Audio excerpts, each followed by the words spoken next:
삶에서 기근을 만났을 때 삶에서 기근을 만났을 때 이런 제목으로 하나님의 말씀을 증거토록 하겠습니다.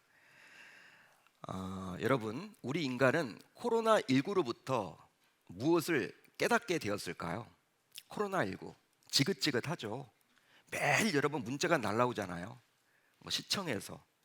근데 우리 이 계명교회는 특별히 또 서울과도 딱 붙어 있다 보니까 또 부천도 가깝다 보니까 부천시청에서, 서울시청에서, 광명시청에서 코로나 몇 명 확진되었다. 그리고 여러분 또 항상 백신을 접종해라. 여러분 매일 이렇게 문자를 받는 것 같아요. 지긋지긋한 이 코로나19, 이 코로나19를 통해서 또 깨닫는 바가 있겠죠. 우리 인류가. 그게 과연 무엇일까요? 바로 기고만장한 우리 인간에게 한계가 있음을 분명히 알려준 것이라고 볼 수 있습니다. 우리 인간의 한계가 있다. 실제로 우리 인간은 4차 혁명 시대를 지나면서 진보된 과학으로 한계가 없는 것처럼 여겨졌죠.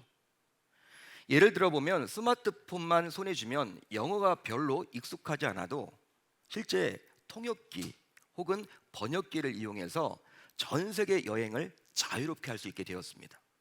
그런 시대를 살게 되었어. 이제 해외에 나가서 맥도날드 들어가서 뭘 먹고 싶다. 여러분 한글로 치면 돼요. 그 통역기에다. 그러면 여러분 영어가 나와요. 또 스페인어가 나와요. 그 기능이 여러분 다 있더라는 거예요. 내가 입으로 굳이 하지 않아도 다 됩니다, 여러분. 또 그뿐 아니라 외국에 가서 구글 맵을 이용하면 초행길도 쉽게 운전해서 찾아갈 수 있어요. 여러분 이렇게 한국말로 이렇게 다 내비게이션이 다 돼요. 멕시코에 가서도 예? 멕시코에 가서도 여러분 그게 되더라니까요. 의학도 발달해서 이제 웬만한 암도 조기에 발견되면 치료받아서 완치되는 경우가 많아졌습니다. 웬만한 암도. 음속으로 날아다니는 여객기도 개발되었다고 이야기를 하고요. 그래서 미국 같은 경우에도 이제 시간이 확 줄어든다. 지금은 뭐 오랜 시간 비행기를 타야 하는데 이제 음속 시대가 열리면 미국 같은 경우에도 뭐 2시간 안에 3시간 안에 갈 수 있다. 놀랍지 않습니까, 여러분? 우리가 지금 부산 가는 그 거리를 미국까지 가는 거예요. 심지어 우주여행 시대가 도래했다는 이야기도 언론을 통해서 심심치 않게 전해지고 있죠. 이처럼 지난 10년 동안 인간이 이룬 획기적인 문명 발전은 수백 년 혹은 수천 년 동안 인류가 이룬 문명 발전을 초과한다고 감히 말할 수 있습니다. 그러니까 지난 10년 동안 이룬 과학이 엄청나다라는 거예요. 하지만 코로나19가 오면서 눈에 보이지 않는 바이러스로 인해서 지구촌 전체가 멈추게 되었죠. 지구촌 전체가. 한번 여러분 떠올려 보세요. 황당하잖아요. 어떻게 이런 일이 일어날 수 있느냐. 즉 미국 서유럽과 같은 선진국부터 아프리카의 최빈국에 이르기까지 말입니다. 전 세계가 다 멈췄어요. 전 세계가. 선진국도 예외가 아닙니다. 실제로 처음 코로나19 소식을 언론을 통해서 접하게 되었을 때 그동안 우리가 겪어왔던 사스, 신종플루, 메르스처럼 수개월이면 끝날 것으로 처음에 다 여겨왔죠. 전문가들도 그렇게 다 추측을 했습니다. 몇 개월 지나면 다 끝날 거다. 하지만 지금까지도 코로나19의 종식은 선언되지 못하고 있는 형편이에요. 코로나19가 확산되고 있죠. 지금 현재도. 왜냐하면 머리 좋은 바이러스 역시 계속된 변이를 만들어내면서 우리 인류를 끊임없이 괴롭히고 있기 때문이죠. 변이를 계속 만들어내요, 변이를. 자, 그러다 보니 백신을 맞아도 이것이 코로나19로부터 완전한 예방이 되지 못하고 있는 형편이에요. 따라서 그냥 각자 면역력을 기를 수밖에 없어요. 면역력. 같은 곳에 가더라도 코로나 바이러스에 이렇게 딱 접촉이 되더라도 면역력이 좋으면요 이겨내는 거예요. 면역력이 좋지 못하면 걸리는 거죠. 이제 그런 시대입니다. 따라서 코로나19를 겪으면서 우리 인간은 우리의 한계를 여실히 느끼게 되었다라는 거예요. 인류의 한계를 여실히 느끼게 되었죠. 한마디로 코로나19는 인간에게 불가능이 있음을 인간 스스로 느끼게 했습니다. 이처럼 우리 인간은 아무리 노력해도 이룰 수 없는 부분이 분명히 있는 거예요. 그걸 여러분 인정하자고요. 인류가 여러분 대단한 것처럼 보여도 그게 아니라는 거예요. 즉 우리 인간은 연약하고 부족하기에 분명한 한계를 가지고 있죠. 여러분 다 동의가 되십니까? 동의하십니까? 그것으로부터 시작을 해야 되는 거예요.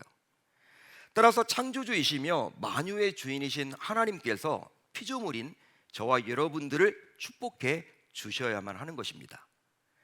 더욱이 우리 인간은 특히 하나님을 믿는 신자라면 하나님으로부터 복을 받아서 이제 그 복을 주변 사람들에게 나누는 축복의 통로가 되어야만 하는 것이죠. 실제로 축복의 통로로서 살아갔던 인물이 있는데요. 그 인물이 바로 누구입니까? 아브라함입니다. 아브라함이다. 따라서 새해를 맞아 우리 모두 아브라함처럼 축복의 통로가 되었으면 하는 소망에서 이제 5일간의 집회 내내 이 아브라함에 대해서 살펴보도록 하겠습니다. 사랑하는 성도 여러분, 인생을 살다 보면요, 뜻하지 않게 기근과 같은 경제적인 위기를 만날 때가 있습니다. 인생에 여러분 기근을 만날 때가 있죠. 경제적인 위기. 즉 잘 다니던 직장에서 구조조정을 당해서 결국 회사에서 강제로 퇴직해야만 하는 경우도 있어요. 열심히 다녔는데, 누구보다도 최선을 다해서 다녔는데, 나는 열심히 했는데 직장이 막 어려워진 거야. 그래서 명예퇴직 아닌 명예퇴직, 강제로 그냥 퇴사를 해야만 하는 경우들도 있습니다. 우리 교회 내에도 있어요. 또 오랫동안 눈물로 일군 사업이 감당하기 힘든 위기를 만나서 결국 부도 처리되어서 길거리에 나앉게 되는 경우들도 있죠. 뭐 집안에 여러분 들어가 보면 막 딱지가 다 붙어 있고, 여러분 그런 경우들도 심심치 않게 우리가 드라마에서만 보는 것이 아니라 우리 일상에서, 여러분 일상의 그런 삶에서 만나볼 수도 있고, 또 우리의 가족이나 우리 지인들 가운데 그런 분들을 우리가 보기도 합니다. 이처럼 사람은 먹어야만 살 수 있기에 기근을 만나게 되면 사느냐 죽느냐의 갈림길에서 큰 혼란을 겪어야만 하죠. 실제로 기근은 생존의 위협을 주기에 예로부터 인간의 힘만으로는 극복하기 힘들다고 여겨졌습니다. 어떻게 할 수가 없는 거예요, 인간의 힘만으로는. 하지만 지금까지 부유하게만 살아온 분들의 경우에는 이런 인생에서 만나게 되는 기근을 전혀 경험해보지 않았기에 마음에 와닿지 않을 수도 있어요. 실제 여러분들이 은혜 가운데 계속 살아왔던 분들이라면 그게 여러분 하나님의 은혜거든요. 근데 그걸 여러분 잘 알지 못하죠. 진짜 여러분 어려운 사람들의 마음을 잘 알지 못한다라는 거예요. 풍족하게만 뭐 부잣집에서 태어나서 여러분 계속해서 그렇게 잘 버텨왔다면 오늘 말씀이 여러분 잘 어쩌면 이해가 되지 못할 수도 있어요. 따라서 그런 분들에게는 기근을 인생에서 만나게 되는 감당하기 힘든 위기라고 해도 좋겠습니다. 오늘 말씀을 통해서 볼 때 단순히 먹고 사는 문제가 아니라 우리가 인생에서 경험하게 되는 감당하기 힘든 위기라고 보시면 좋을 것 같아요. 바로 건강의 위기, 관계의 위기, 자녀의 위기라고 해도 좋을 듯 싶습니다. 그런 위기는 다 겪잖아요, 우리가. 쉽게 말하면 삶에서 만나게 되는 감당하기 힘든 어려움이라고 보시면 좋겠어요. 자, 그렇다면 하나님의 말씀에 철저히 순종하는 하나님의 자녀들에게는 이런 삶의 기근, 즉 삶의 어려움이 닥치지 않을까요? 여러분 어떻게 생각하십니까? 하나님을 온전히 잘 믿으면, 말씀에 순종하는 삶을 살면 그냥 무작정 형통의 길로 인도함 받는 건가요? 실제로 감당하기 힘든 어려움 속에서 헤어나오지 못할 경우 그 문제를 해결하고자 교회를 찾아 나오는 분들도 있습니다. 제가 새가족 사역을 오랫동안 해왔죠. 새가족 사역을 이전 교회에서, 그 이전 교회에서 계속해서 새가족 사역을 해왔는데, 새가족 사역을 하다 보면 이 새가족들을 이렇게 만나게 되잖아요. 그분들과 이제 이야기를 나눠봐요. 어떻게 해서 교회에 등록하게 되었느냐라고 물어보면요, 문제거리를 가지고 있기 때문에 등록한 분들이 많아요. 문제거리.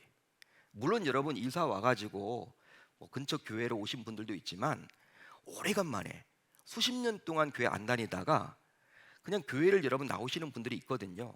근데 그분들은 여러분 궁금하잖아요. 그래서 여쭤봐요. 어떻게 된 거냐라고 물어보면 그냥 문제거리가 다 있는 거예요. 뭐 자녀가 속일썩이든지, 지금 남편이 어려움이 생겼다든지, 관계가 힘들다든지, 아니면 지금 사업에 위기를 닥쳤다든지, 지금 암에 걸려서 뭐 투병 중에 있다든지, 여러 가지 문제 속에서 어릴 적에 교회 가서 초코파이 먹었던 거, 또 세례 받았던 거, 그게 여러분 떠올라서 이제 하나님께 매달리고자 그 문제가 여러분 답답하기에 그 문제를 풀고자 교회에 나오신 분들도 있더라는 거예요. 하지만 분명한 것은 하나님의 자녀로서 아버지인 하나님의 말씀에 순종하는 자들에게도 삶의 어려움은 반드시 닥칩니다. 분명히 있다라는 거예요. 하나님 믿어도요, 하나님을 잘 믿어도, 온전히 믿어도 말씀대로 순종하는 삶에도 고난은 있다라는 거예요. 고난이 면제되지는 않습니다. 단지 세상 사람들과 달리 그 어려움을 이겨낼 수 있는 힘을 갖게 될 뿐이죠. 이제 오늘 말씀은 다음과 같이 시작을 하는데요, 우리 한번 10절을 같이 한번 읽어봅니다. 10절 시작. 그 땅에 기근이 들었으므로 아브라함이 애굽에 거류하려고 그리로 내려갔으니 이는 그 땅에 기근이 심하였음이라. 자, 이 구절을 보시면 그 땅에 기근이 들었다고 나옵니다. 기근이 들었다. 자, 그렇다면 그 땅은 과연 어떤 곳을 말하는 것일까요? 그 땅. 여러분, 그 땅에 기근이 들었다고 하는데 그 땅은 과연 어디를 말하는 것일까? 바로 오늘 말씀 12장 앞부분을 보게 되면 하나님께서 자신이 택한 아브라함에게 일방적으로 가도록 해서 축복의 통로가 되도록 해주시겠다고 했던 그 약속의 땅, 즉 가나안을 말합니다. 그 가나안 땅에 무엇이 들었다? 기근이 들었다라는 거예요. 결국 아브라함은 이런 하나님의 약속에 순종해서 결국 가나안 땅에 들어가게 되었는데요, 하나님께서 가나안 땅에 들어가라고 명하셨어요. 아브라함에게 뜬금없이 나타나서. 여러분, 그 결과 이 아브라함은요 75세의 나이, 적지 않은 나이에 순종합니다. 그 내용이 바로 5절에 나와 있죠. 아브라함이 그의 아내 사레와 조카 룻과 하란에서 모은 소유와 얻은 사람들을 이끌고 가나안 땅으로 가려고 떠나서 마침내 가나안 땅에 들어갔더라. 가나안 땅에 들어갔어요. 이미 하나님 말씀에 순종한 거예요. 여러분, 아브라함이 살던 고대 사회는 지금처럼 쉽게 이사하고 이민 갈 수 있는 형편이 아니에요. 지금처럼, 지금의 관점으로 여러분 오늘 말씀을 보지 마세요. 지금은 이민 갈 수 있죠. 지금은 이사 갈 수 있죠. 내 마음이죠. 그렇지만 그 당시는 그렇지 못해요. 왜냐하면 조상 때부터 부락을 이루어서 살아가는 것이 가장 안전하며 또 그것을 대대로 당연하게 여겼기 때문입니다. 특별히 아브라함이 살던 곳은 갈대아 우르라는 곳이었어요. 갈대아 우르. 그쪽과 이 가나안 땅은요 문명 자체가 달라요. 민족 자체가 다르고 언어 자체가 다르고 모든 환경 자체가 달라요. 여러분, 지금도 마찬가지잖아. 노년의 때 다른 나라 가서 살 수 있습니까? 여러분, 노년의 때 여러분 다른 나라 가서 살 수 있겠냐는 거예요. 뭐 젊었을 때는 해볼 수 있죠. 그렇지만 여러분, 오히려 노년이 되면요 이제 한국으로 들어오려고 하지 밖으로 나가지 않아요. 다른 나라로. 왜? 언어가 달라요. 예? 환경이 달라요. 사람들의 모습이 달라요. 또 문명이 달라. 특별히 여러분, 가나안 땅보다도, 가나안 땅은 축복의 땅이라고 우리는 알고 있지만 가나안 땅은 어떤 의미에서는 변두리야. 그 당시에서 보게 되면 문명의 발달은 바로 갈대아 우르였어요. 그리고 하란이었어요. 하란과 갈대아 우르는 같은 문명권입니다.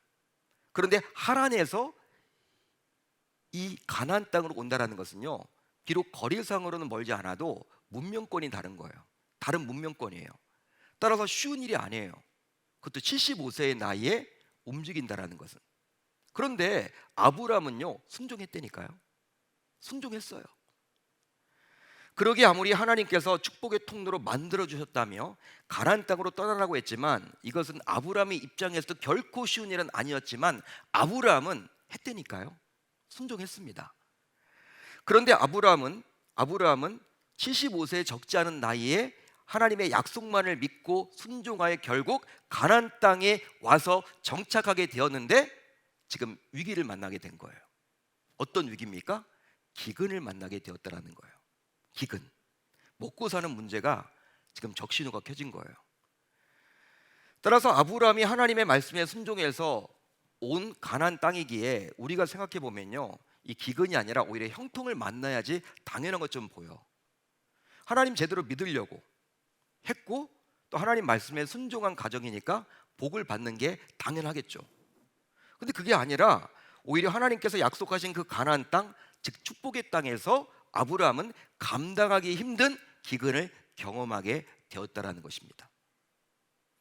마찬가지로 아브라함처럼 하나님의 말씀에 순종하는 믿음의 사람일지라도 이 세상에서 종종 어려움을 만날 때가 있다라는 것입니다. 그러니까 아브라함도 그랬다면 저와 여러분들도 마찬가지라는 거예요. 그러기에 신자인 저와 여러분들은 삶 속에서 소위 감당하기 힘든 위기를 만나게 되더라도 이것을 더 이상 이상하게 여길 필요는 없어요. 어떤 성도님은 그래요. 목사님, 저는 이렇게 예수 잘 믿어요. 그래도 제가 봐도 여러분 잘 믿는 가정이거든. 목회자가 봐도 여러분 인정이 되는 가정이야. 진짜 여러분 헌신하는 가정이야. 교회에서 여러분 충성 봉사하는 가정이야. 저분은 진짜 복을 받아야 돼. 근데 왜 이렇게 어려운지, 삶이 고난이 많은지. 여러분, 그분이 답답해서 절 찾아와요. 찾아서 여러분 막 울면서 어떻게 저는 이럴 수가 있느냐, 하나님이 원망하게 된다, 이런 말을 하거든요. 오늘 말씀을 보게 되면요, 하나님 말씀에 순종해서 갔던 가나안 땅에서도 기근을 만날 수 있다라는 것, 그걸 통해서 우리도 역시 마찬가지라는 거예요. 헌신을 하고 교회를 잘 섬겨도 어떨 때는 어려움을 닥칠 수가 있습니다. 만날 수가 있다라는 거예요. 따라서 우리가 그럴 때에 여러분 실망하거나 이상하게 여길 필요는 없다라는 것이죠. 바로 아브라함조차 삶의 기근을 만났기 때문입니다. 따라서 우리 신자들은 삶에서 기근을 만났을 때 이제 그 기근, 즉 어려움에 집중하기보다는 어떻게 그 기근에 대처할지에 집중해야만 하는 거예요. 우리는 보통 여러분 기근 만났다, 어려움 만났다, 그 어려움에만 집중할 때가 많아. 근데 그러지 말라는 거예요. 그게 아니라 그 어려움을 어떻게 아브라함이 대처해서 이겨냈는지, 거기에 우리는 이제 집중해야 하는 것이죠. 자, 그렇다면 이제 약속의 땅인 가나안에 기근이 찾아오게 되자 아브라함은 어떻게 대처하게 되었을까요? 오늘 말씀을 보게 되면요, 아브라함의 실패하는 모습이에요. 우리는 처음부터 아브라함은 믿음의 조상이다, 신앙이 좋았다, 믿음이 끝내줬다. 우리는 자꾸 여러분 아브라함이 이 100세의 나이 아들을 낳았는데 그 아들을 여러분 16년 정도 잘 키웠다가 116세의 나이에 이삭을 번제물로 바쳤던 그것만을 자꾸 떠올리다 보니까 이 아브라함의 믿음이 최고인 줄 알죠, 여러분? 근데 처음부터 그랬을까요? 그렇지 않았다는 거예요. 오늘은 아브라함의 실패입니다. 그 아브라함의 실패하는 내용을 통해서 우리가 반면교사로 삼아서 이제 그가 갔던 길과 정반대 길을 우리가 해 나가야 하는 것이죠. 자, 아브라함은 이제 가나안에 기근이 찾아오게 되었을 때 어떻게 했을까요? 본문을 보게 되면 기근이 찾아왔을 때 아브라함이 취한 행동을 아주 구체적으로 그려주고 있죠. 어떻게 했는지 여러분 나옵니다. 심지어 아브라함이 잘못된 행동을 취했다고 세밀하게 묘사까지 해주고 있어요. 아주 세밀하게. 따라서 신자인 저와 여러분들도 아브라함과 같은 성정을 가진 연약한 존재이기에 그런 상황이 오면 아브라함과 마찬가지로 잘못된 행동을 할 확률이 높기에 하나님께서는 이것을 우리에게 미리 경고하고자 이렇게 자세히 기록을 해준 것으로 우리는 여겨야만 하는 거예요. 오늘 말씀을 보게 되면요, 이 아브라함이 어떻게 잘못된 행동을 했는지에 대해서 잘 기록을 해주고 있거든요. 이건 우리에게 여러분 뭔가 교훈을 주고자 함이에요. 너희들도 마찬가지라는 거예요. 너희들도 이라고 해서 다르지 않다라는 거예요. 아브라함처럼 행할 거라는 거예요. 너희들은 아브라함을 반면교사로 삼아서 그 아브라함의 모습을 그대로 따르지 말라는 거예요. 그걸 경고하고자 지금 기록을 해주고 있는 것이죠. 자, 그러면 기근을 만난 아브라함은 과연 어떤 잘못을 했을까요? 바로 믿음의 사람이 아니라 마치 세상 사람과 같이 하나님과 전혀 상의하지 않고 오직 자신의 판단만으로 애굽으로 내려갔습니다. 자신이 여러분 판단만으로 애굽에 내려갔다라는 거예요. 여러분, 그렇다면 아브라함이 약속의 땅인 가나안을 떠난 것 자체가 잘못인가요? 한번 생각을 해보자고요. 아브라함이 하나님께서 약속한 그 땅을 떠났잖아요. 임의대로. 그 떠난 것 자체가 잘못인가요? 실제로 어떤 사람은 약속의 땅인 가나안을 떠나 애굽으로 떠난 것 그 자체가 잘못이라고 이야기하는 분들도 있습니다. 하지만 저는 꼭 그렇게 생각할 필요는 없다고 봐요. 말씀을 묵상해 보니까 말씀의 초점이 그게 아니더라고요. 그 이유는 바로 사람인 이상 아무리 가나안 땅이 약속의 땅인 축복의 땅이라 하더라도 잠시의 기근을 피해서는 애굽으로 내려갈 수 있기 때문입니다. 아무리 여러분 그 땅이 축복의 땅이고 약속의 땅이라고 하나님께서 가라고 했지만 그 땅에 기근이 될 때에는 피할 수 있는 거예요. 사람이다 보니까. 하지만 아브라함의 문제는 무엇이냐면 바로 애굽으로 내려가더라도 하나님과 전혀 상의하지 않고, 즉 기도하지 않고 오직 자신의 판단만으로 내려갔다는 데 있습니다. 문제가 거기에 있다라는 거예요. 내려가는 건 좋아. 여러분, 위기를 만났을 때 그 위기를 해결해야죠. 가만히 있으면 됩니까? 뭐라도 해야죠. 여러분, 집에 불이 나는데 여러분 어떻게 가만히 있어요? 꺼야죠. 여러분, 꺼야죠. 행동을 해야죠. 기근이 들었는데 그 기근을 피하는 게 여러분 상책 아닌가요? 근데 문제는 뭐예요? 기도하지 않았다는 거예요. 매달리지 않았다는 거예요. 하나님께 물어보지 않았다는 거예요. 단순히 풍요의 상징인 애굽으로 자신의 판단만으로 내려갔다는 거예요. 그게 아브라함의 문제였습니다. 따라서 그의 애굽행의 동기와 과정에 문제가 있었던 것이죠. 실제로 오늘 말씀 앞부분인 12장 7절로 8절을 보세요. 여러분들이 가지고 있는 성경 12장 7절로 8절을 보십시오. 어떻게 나와 있습니까? 여호와께서 아브라함에게 나타나 이르시되 내가 이 땅을 내 자손에게 주리라 하신지라. 자기에게 나타나신 여호와께 그가 그곳에서 무엇을 쌓고? 제단을 쌓고 거기서 베델 동쪽 산으로 옮겨 장막을 치니 서쪽은 베델이요 동쪽은 아이라. 그가 그곳에서 여호와께 무엇을 쌓고? 제단을 쌓고 여호와 이름을 부르더니. 오늘 말씀 앞부분만 보더라도 예배자였어요. 아브라함은 기도자였어요. 찬양자였어요. 또 13장 4절을 보세요. 여러분들이 가지고 있는 13장 4절을 보세요. 어떻게 나와 있습니까? 4절을 보시면 그가 처음으로 무엇을 쌓은 곳이라? 제단을 쌓은 곳이라. 그가 거기서 여호와의 이름을 불렀더라. 오늘 말씀 뒷부분을 보더라도 또 예배자였어요. 기도자였어요. 찬양자였어요. 근데 오늘 말씀만 보면요, 기도의 모습이 안 나타나. 예배의 모습이 안 나타나. 하나님을 부르지도 않아. 하나님을 찾지도 않습니다. 놀랍게도 오늘 말씀을 보게 되면 정작 삶의 기근에서 애굽행을 선택하면서도, 그 중요한 문제를 선택하면서도 결정해야 하는 그러한 상황 속에서도 아브라함은 전혀 예배 흔적이 보이지 않고 기도조차 하지 않았다는 거예요. 여러분, 한번 곰곰이 생각을 해봅시다. 기근이란 것은요, 아주 단기간에 일어나는 게 아니에요. 단기간에 일어나는 게 아니에요, 여러분. 실제로 한 달 정도 비가 내리지 않았다고 해서 우리네 인생이 막판으로 몰리진 않습니다. 여러분, 한 달 동안 뭐 비 안 온다, 그 기근 아닙니다, 여러분. 따라서 기근은 꽤 오랜 시간이 흘렀음을 전제하는 거예요. 오늘 말씀 여러분, 우리가 10절을 읽었을 때 그 땅에 기근이 들었다, 이것은 무엇이냐면 세월이 흘렀다라는 거예요. 시간이 오래 흘렀다라는 거예요. 최소로 잡아도 1년 이상 흘렀다라는 거예요. 여러분, 최소로 보아도 1년 이상이 지나간 것으로 봐야만 합니다. 어쩌면 2년 아니면 3년 동안 비가 내리지 않은 거예요. 근데 그 2, 3년 동안, 아니 1년 이상 한 번도 예배를 드리지 않았어. 아브라함이 한 번도 기도하지 않았어. 1년 내내, 아니 2, 3년 동안. 그 자가 바로 아브라함이었습니다. 한마디로 아브라함은 눈앞에 어려움에 함몰되어서 하늘을 향해 눈을 들 여유조차 없었던 거예요. 함몰된 거죠, 여러분. 그 환경에, 기근이란 것에만 집중하다 보니까 하나님을 놓친 거예요. 그런데요, 이런 아브라함처럼 우리 역시 감당하기 힘든 문제를 만났음에도 불구하고 처한 환경만을 바라보고 그 환경에 압도되어서 하나님을 놓칠 때가 참으로 많다라는 거예요. 너무나 안타깝죠. 따라서 우리 삶에 기근이 찾아왔을 때 우리의 시선을 어디에 두느냐가 정말로 중요합니다. 문제가 생겼을 때 우리의 눈을 어디에 두느냐가 중요하다라는 거예요. 그 문제에 두느냐, 아니면 하늘에 계신 하나님께 두느냐, 이게 너무나 중요하다라는 거예요.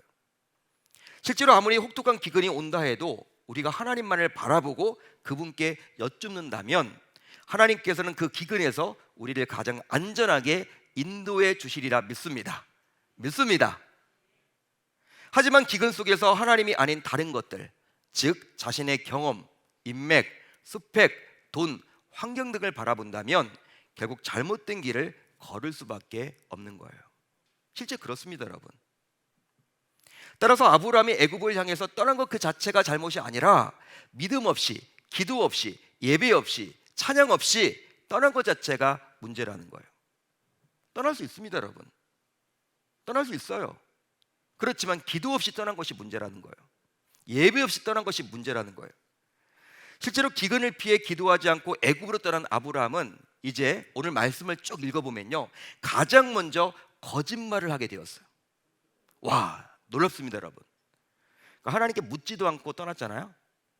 묻지마 관광도 있는 것처럼 묻지마 애굽행, 묻지마 애굽행 열차를 타고 가게 되었는데, 여러분 가장 먼저 하게 된 게 무엇이냐면 거짓말이에요. 근데 그 거짓말을 왜 하게 되었습니까? 두려움 때문에. 하나님 없이 내가 판단해서 결정해서 어떤 일을 하게 되면요, 반드시 두려움이 닥쳐요. 이 두려움이 문제예요. 왜? 여러분 항상 불안하니까. 자신이 여러분 판단해도 확신이 안 서거든. 근데 기도응답을 받고 하나님의 인도를 받는다면요, 두렵지 않습니다. 그분이 책임져 주시는 삶이다 보니까. 근데 확신 없이 내 생각대로 전혀 예배도 드리지 않고 기도 없이 하다 보면요, 그냥 두려워요. 오늘 말씀도 보게 되면요, 두렵다 보니까 어떻게 해요? 거짓말을 해버렸어요. 당시 사라는 나이가 상당히 높았겠죠? 상당히 높았을 것입니다. 그럼에도 불구하고 굉장히 미인이었던 것 같아요. 미인, 아름다웠던 것 같아요. 따라서 당시에는 무력으로 남의 아내를 빼앗는 일이 다반사였기 때문에 아브라함은 자신의 안위가 걱정된 나머지 아내인 사라를 누이라고 하겠다며 아내와 입을 맞췄어요. 아내에게 여러분 그렇게 이야기하는 거야. 당신 너무나 아름답다. 딱 보니까 내 애굽에 내려가면 어떤 일을 당할지 모르겠다. 우리가 부부관계라고 하면 나를 죽이고 당신을 빼앗는 불안당들이 분명히 있을 것이다. 따라서 당신은 이제부터 누이라고 좀 해라. 이렇게 입을 맞춘 거예요. 자, 11절로 13절이죠. 그가 애굽에 가까이 이르렀을 때 그의 아내 사라에게 말하되 내가 알기에 그대는 아리따운 여인이라 애굽 사람이 그대를 볼 때 이르기를 이는 그의 아내라 하여 나는 죽이고 그대는 살리리니 원하건대 그대는 나의 누이라 하라. 그러면 내가 그대로 말미암아 안전하고 내 목숨이 그대로 말미암아 보존되리라 하니라. 물론 아브라함의 아내인 사라는 본래 아브라함의 이복 동생이었습니다. 엄마가 달라. 아빠는 같은데 엄마는 달라. 한마디로 이복 동생이에요. 그 당시는 여러분 그렇게 결혼을 많이 했거든요. 그렇기 때문에 실제로 아브라함이 아내인 사라를 누이라고 한다고 해서 이것은 거짓말이 아닐 수도 있어요. 법적으로 보면 그럴 수도 있어요. 하지만 이미 부부가 된 이상 아내인 사라를 누이라고 하자며 입을 맞춘 이면을 보게 되면 그 동기가 어떻습니까, 여러분? 선하진 않죠. 그 동기가 상당히 불순하고 악하다고 볼 수 있는 거예요. 여러분 누이가 맞긴 맞죠. 법적으로는. 그렇지만 아내가 되면요, 아내가 더 가까운 거잖아. 아내는 촌수가 없는 건데, 그 사촌인데, 여러분 그 이복 동생보다도 아내가 되었다면 그 무촌이잖아요. 그럼 여러분 이제 아내지 무슨 누이예요. 그리고 여러분 그렇게 속이려고 했던 이유가 불순하다는 거죠. 자신만을 오려리 지키려고 하는 이기적인 거 아닙니까? 그 목숨이 무엇이라고? 따라서 이것은 분명히 두려움을 이기지 못하고 하게 된 거짓말입니다. 두려움을 이기지 못하고 한 것이죠. 나 죽으면 어떡할까? 더욱이 아브라함이 하나님으로부터 부름을 받아서 가장 먼저 내뱉은 말이 바로 거짓말이었다는 것에서 신자인 우리는 가장 큰 충격을 받을 수밖에 없어요. 여러분 12장에서 아브라함이 하나님께 부름을 받았죠? 여러분 그리고 계속 이제 순종합니다. 그런데 가장 먼저 아브라함이 꺼낸 말이 거짓말이야. 오늘 말씀 방금 읽었던 11절부터 13절 처음 했던 말이 거짓말이에요. 구라입니다. 이처럼 아브라함은 본래 철저히 부패한 인생이었음을 지금 보여주고 있는 거예요. 그러니까 너희들과 별반 다르지 않다라는 거예요. 그러니까 아브라함이 믿음의 조상이 되었고 축복의 통로가 되었다면 너희 또한 그렇게 할 수 있다라는 거예요. 아브라함 따로 너희 따로가 아니라 너희가 바로 아브라함처럼 해야 된다라는 거예요. 왜? 그도 역시 부패한 인생이었다. 별반 다르지 않다라는 거예요. 그것을 확 드러내주고 있죠. 이제 아브라함은 우여곡절 끝에 애굽 땅에 들어가게 되었는데요. 하지만 기도하지 않고 들어간 애굽 땅에서 아브라함은 결국 사탄의 도구로 쓰임 받아서 하나님의 구원 계획에 차질이 생길 뻔했습니다. 이게 어떤 말이냐? 실제로 아브라함은 오직 자신의 안위만을 위해서 아내를 누이라고 했던 것이지만 만약 하나님께서 개입하지 않고 애굽의 바로가 사라를 취해서 관계를 맺었더라면 아브라함과 사라의 자손인 이삭의 후손으로 메시아가 오시기로 작정한 하나님의 구원 계획이 틀어질 수밖에 없다라는 거예요. 어떤 의미에서는.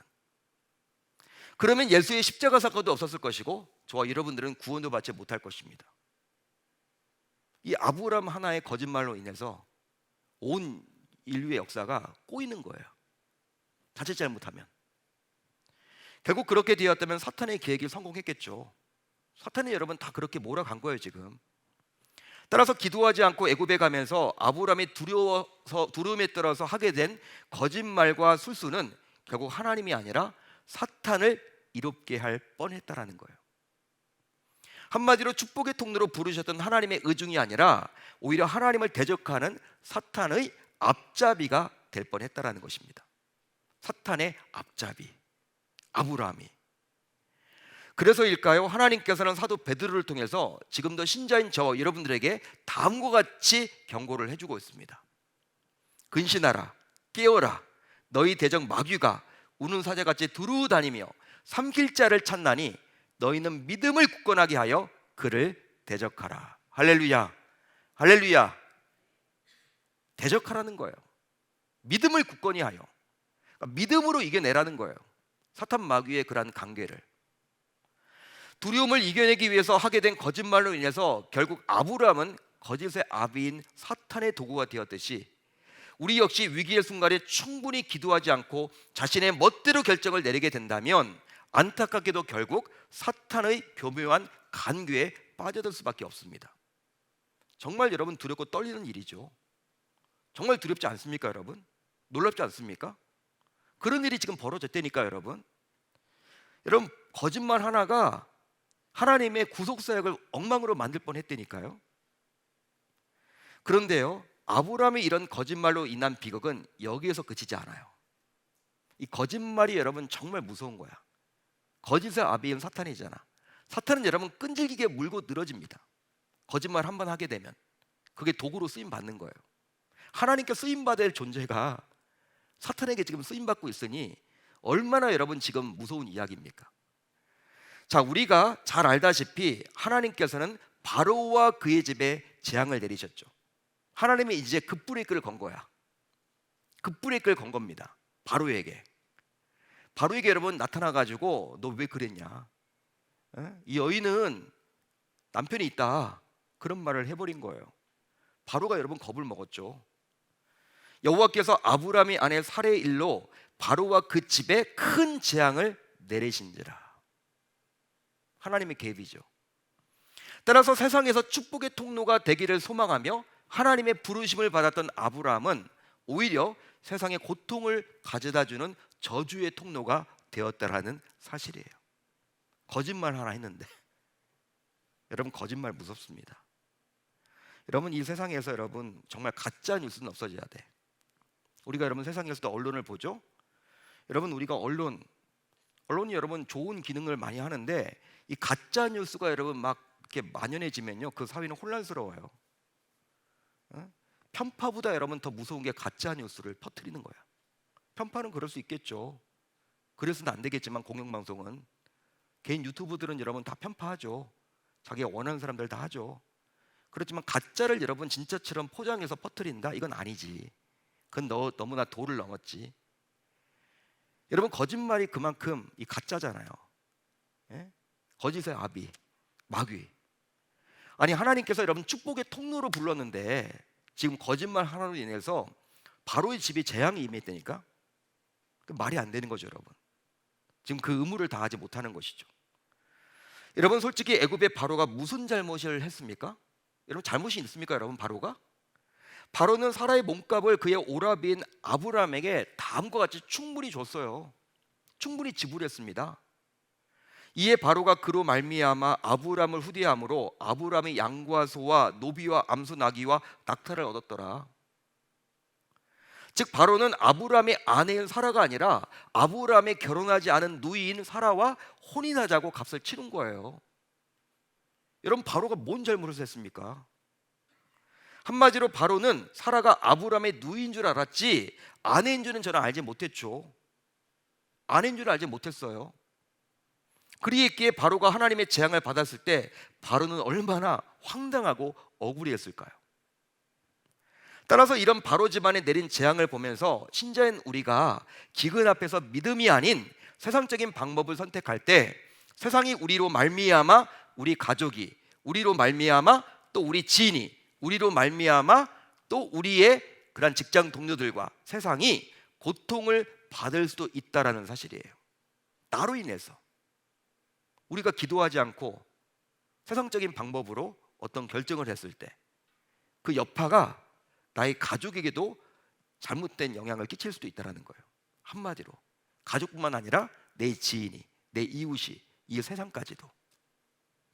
더욱이 하나님의 재앙을 받게 된 바로는 이제 아브라함을 책망하기에 이르렀습니다. 아브라함을 책망하기에 이르렀어요. 자, 오늘 보면 18절로 19절을 볼까요? 우리 한번 같이 읽어봅니다. 시작. 바로가 아브람을 불러서 이르되 내가 어찌하여 나에게 이렇게 행하였느냐? 내가 어찌하여 그를 내 아내라고 내게 말하지 아니하였느냐? 내가 어째 그를 누이라 하여 내가 그를 데려다가 아내를 삼게 하였느냐? 여러분 이 구절을 보시면 내가 어찌하여, 내가 어찌하여, 내가 어찌하여 세 번씩이나 나오죠. 바로는 세 번씩이나 아브라함을 지적합니다. 따지죠, 여러분. 따질만 하죠. 이 바로의 입장에서는 억울하잖아요. 재앙까지 당했잖아요. 네가 어찌하여 네 아내를 내 누이라고 소개했느냐? 왜 아내라고 말을 안 했어? 막 따져들어요, 여러분. 따라서 이것은 신자가 비신자에게 야단을 맞는 거예요. 신자가 비신자에게 야단을 맞는 거야. 크리스천들이 넌 크리스천들에게 욕을 먹는 거야. 지금 우리 사회를 말하는 것입니다. 여러분, 이처럼 우리 신자들이 삶의 기근을 피하기 위해서 믿음의 길을 저버릴 때 저와 여러분들은 세상 사람들에게 비난을 받을 뿐만 아니라 오히려 하나님의 영광을 땅에 떨어뜨릴 수도 있다는 거예요. 여러분, 신자가 비신자에게 욕을 먹는다. 하나님의 영광 가리는 거죠. 그래서는 안 되겠죠. 믿는 사람이 왜 그래? 그 말이 여러분 참 무섭죠. 교패를 붙이기가 여러분 참 무섭죠. 그 사백사모 계명교회 다니는 집 있잖아. 사람들이 그렇게 이야기한단 말이에요. 여러분, 교회의 영광, 하나님의 영광이 가려지는 거죠. 실제로 오늘날 우리 신자들이 삶 속에서 위기를 만났을 때 믿음의 길이 아니라 세상 사람들과 별반 다르지 않게 즉 스스로의 판단만으로 그 위기를 해결하려고 하다 보니 세상 사람들은 교회를 비난하곤 합니다. 직장에서 여러분 마찬가지예요. 직장 동료들과 여러분 대화를 할 때 다 여러분 고민 문제를 이야기하잖아. 고민 문제를 이야기할 때 여러분 다 편법을 쓰고 뭐 불법을 쓰고 하는데 다 내가 여러분 뭐 중직자고 뭐 어느 교회 집사고 장로고 권사고 집사고 다 아는데 본인과 여러분 똑같은 거 이렇게 하면 똑같은 방식으로 그 문제를 해결하려고 하면 그분들이 여러분 뒤에서 어떤 생각을 갖겠냐는 거예요. 그게 아니라는 것이죠. 그것 때문에 여러분 욕을 먹는 거예요, 교회가. 이처럼 축복의 통로로 하나님께 부름을 받은 아브라함은 결국 삶에서 만난 기근을 믿음의 방법이 아니라 인간적인 방법으로 해결하려다가 저주의 통로가 되어서 결국에는 세상에서 손가락질을 당하는 처지까지 놓이게 되었다라는 사실입니다. 손가락질을 당하는 거야. 바로에게, 불신자에게. 그러기에 아브라함의 자손으로서 축복의 통로로 신자인 우리를 하나님께서 불러주셨기에 이제 우리는 삶에서 기근을 만나게 되었을 때 아브라함과는 180도 다른 믿음의 방법으로 그 기근을 해결해야 할 줄로 믿습니다. 여러분, 새해가 밝았지만 여전히 우리는 지금 삶의 기근을 지금 겪고 있죠. 목마르죠. 여러분 너무나 힘들죠. 어렵죠. 해는 바뀌었는데 작년과 똑같아요. 상황은 문제투성이에요. 여러분 뭐 먹고 사는 문제뿐만 아니라 관계의 어려움, 건강의 어려움, 여러 가지 문제들이 많아요. 자녀들은 왜 이렇게 속을 썩이는지도 모르겠고 내 마음대로 안 되는 것이 너무나 많고 여러분 그런 상황이죠.